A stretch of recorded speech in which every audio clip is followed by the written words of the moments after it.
प्रिय छात्रों, 1 सितंबर से आपकी परीक्षाएं स्टार्ट हैं। तो उस परीक्षा को देखते हुए आपके लिए कुछ महत्वपूर्ण प्रश्न जो आपकी परीक्षा में आपको सफलता प्राप्त कराएंगे। पहला, कंपनी की अंश पूंजी में होते हैं। एक कंपनी की अंश पूंजी में आपके 2 प्रकार के अंश होते हैं, एक समता अंश और एक पूर्वाधिकार अंश। 2 प्रकार के अंश आपके एक कंपनी के अंश पूंजी में होते हैं। दूसरा क्वेश्चन आपका है, अधिकृत पूंजी वाक्य में पार्षद सीमा नियम का प्रयोग किया जाता है। वेरी इंपॉर्टेंट क्वेश्चन है, आपसे पूछ सकता है आज अधिकृत पूंजी वाक्य में कौन सा नियम होता है, अंतर नियम, पार्षद सीमा नियम, पार्षद अंतर नियम। तो आपको ध्यान रखिएगा, पार्षद सीमा नियम का प्रयोग करते हैं। नेक्स्ट क्वेश्चन है आपका, अंश आवेदन खाता होता है। अंश आवेदन खाता और अंश आवंटन खाता मतलब शेयर अलॉटमेंट और शेयर एप्लीकेशन दोनों आपके व्यक्तिगत खाते होते हैं, मतलब पर्सनल अकाउंट होते हैं। दोनों आपके पर्सनल अकाउंट होते हैं। नेक्स्ट है आपका, कंपनी अधिनियम 2013 के अनुसार अंश निर्गमित किए जा सकते हैं। कंपनी अधिनियम 2013 जो स्टार्ट हुआ है उसके अकॉर्डिंग अंश 2 प्रकार के निर्गमित किए जाते हैं। एक आपका सममूल्य और दूसरा आपका है प्रब्याज या प्रीमियम बोलते हैं, जिसको प्रब्याज या प्रीमियम। कंपनी एक्ट 1956 के अनुसार 3 प्रकार के अंशों का निर्माण होता था, सममूल्य एट पार, प्रीमियम और डिस्काउंट मतलब छूट पर भी।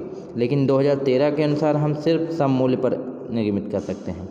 नेक्स्ट क्वेश्चन आपका वेरी इंपॉर्टेंट है, ना मांगी गई पूंजी कॉल्स इन एरियन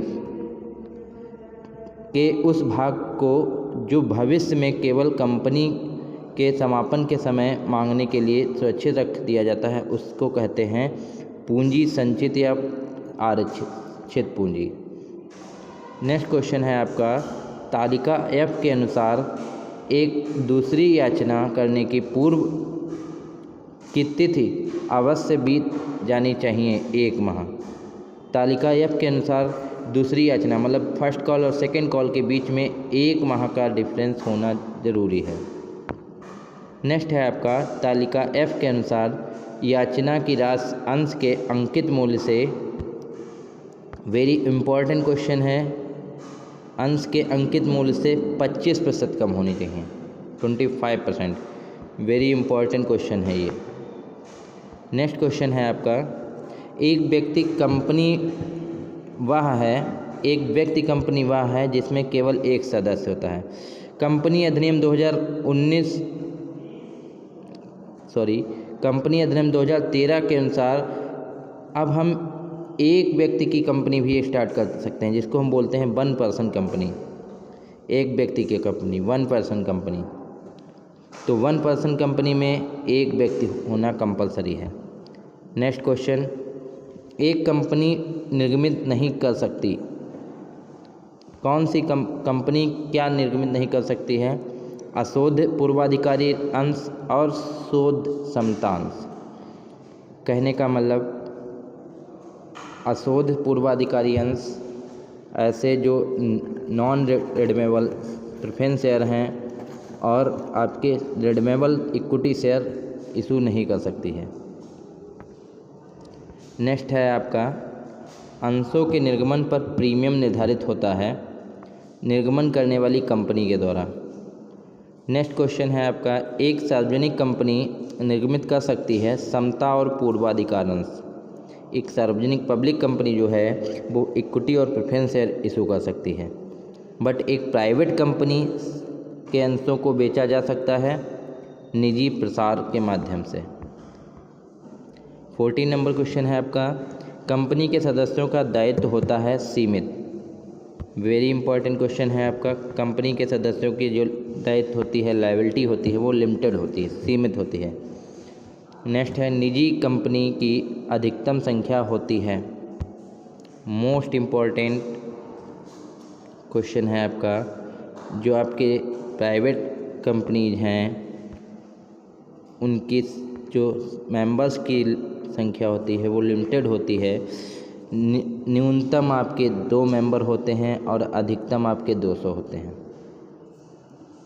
और यहाँ पे क्वेश्चन में पूछा है मैक्सिमम, तो मैक्सिमम 200 मेंबर होते हैं। नेक्स्ट है आवेदन राशि अंशों के अंकित मूल्य से कम नहीं होनी चाहिए 5% से। जो एप्लीकेशन है वो फेस वैल्यू जो आपका शेयर का दे रखा है उससे 5% से कम नहीं होनी चाहिए। नेक्स्ट है आपका न्यूनतम अविदान की राशि प्राप्त होने पर राशि लौटानी होगी 30 दिन के अंदर। न्यूनतम अविदान मतलब जो मिनिमम आपको रिसीव होता है उसकी अगर राशि आप वापस कर रहे हैं, रिटर्न कर रहे हैं, तो वो 130 दिन के अंदर करना अनिवार्य है। नेक्स्ट है बकाया मांग और अग्रिम मांग पर क्रमशः ब्याज की दर होगी। बकाया और अग्रिम मांग पर जो ब्याज की दर होती है वो आपकी 5% से लेके 6% के बीच होती है। कहने का मतलब जो आपका बकाया मांग है मतलब कॉल्स इन एरियर पर आप 5% देते हैं और अग्रिम मांग कॉल्स इन एडवांस पर आप 6% देते हैं। ध्यान रखिएगा, अगर पेपर में कॉल्स इन एरियर पर ब्याज की दर पूछे तो आपकी 5% रहेगी और कॉल्स इन एडवांस अग्रिम मांग पर पूछे तो 6%। नेक्स्ट है सेबी की स्थापना हुई। सेबी की स्थापना 1988 में हुई थी। नेक्स्ट क्वेश्चन है आपका कंपनी का वैधानिक स्तर होता है कृत्रिम। वो वेरी वेरी इंपॉर्टेंट क्वेश्चन है आपका। कंपनी का जो स्तर है वो क्या है? कृत्रिम व्यक्ति होती है। कंपनी एक कृत्रिम व्यक्ति कहलाती है। कंपनी की डिफिनेशन में भी आपको बताया जाता है कि कंपनी एक कृत्रिम व्यक्ति है।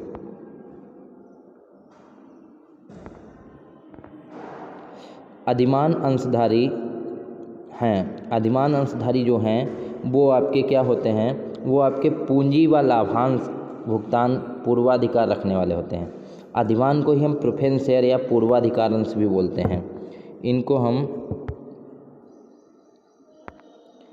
पूर्वाधिकार अंश भी बोलते हैं।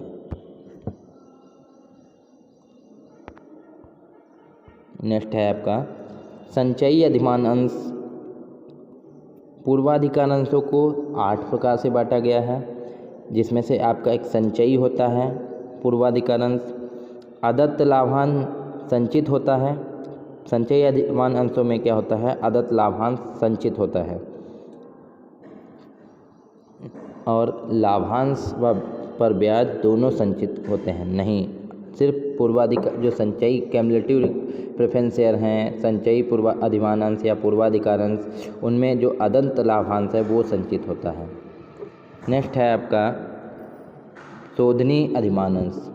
कंपनी के जीवन काल में भुगतान योग्य शोधनीय अधिमान अंश होते हैं, जिनका भुगतान हम क्या करते हैं? कंपनी के जीवन काल में करते हैं, समापन से पहले कर दिया जाता है, 20 साल 15 साल, तो इनको हम बोलते हैं शोधनीय अधिमान अंश।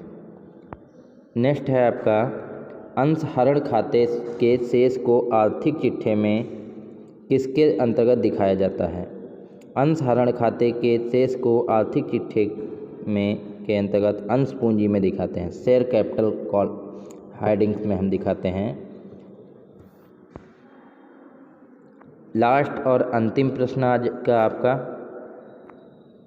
अंशों के निर्गमन पर प्राप्त होने वाले प्रीमियम को आर्थिक चिट्ठे की किस श्रेणी के अंतर्गत दिखाते हैं? अंशों के निर्गमन पर जो भी आपका प्रीमियम प्राप्त होता है उसको हम रिजर्व एंड सरप्लस में दिखाते हैं, संचय एवं अधिकाय।